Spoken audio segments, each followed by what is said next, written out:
Well, I'm a retired Canadian Armed Forces captain. Retired here about 5 years ago. I spent 26 years in the military, of which over 22 were in signals intelligence, or electronic warfare and radio warfare. I was happily retired here and teaching myself woodworking until about 20 months ago when my daughter called me from Vancouver Island, where she lives with her husband and 3 children, and she asked if I knew anything about smart meters, and I said no, and she asked if I would look into them for her, and I said I would. I became concerned when I learned that they planned on using wireless technology, only because of my background. When I looked further and found out that every smart meter has a second radio transmitter inside called a Zigbee.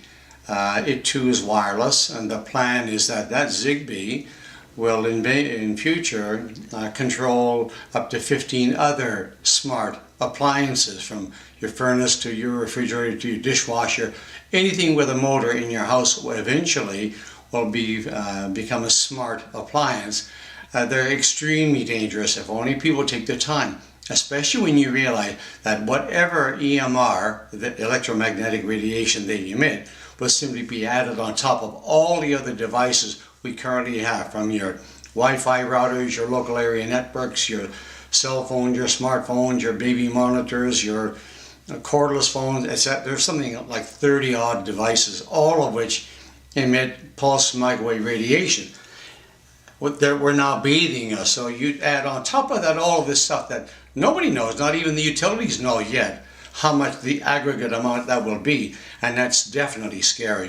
There were 52 communities in BC that had formally asked the provincial government to place a moratorium on their smart meter rollout. I was very, very surprised that the mayor did not see fit to add Kelowna's name to that list, and I was surprised to find that Mayor Walter Gray had spent 31 years in the AM, FM radio broadcast industry. He'd owned a number of stations. At one time, he was the president of the BC chapter of the association. His son is now in the industry, so he has a vested interest that the regulations from Industry Canada are not changed one iota. It could have a negative impact on him and his son's business. I then found out that the utility, the electric utility, on which he was also a board of directors, he was a member of the board of directors of FortisBC.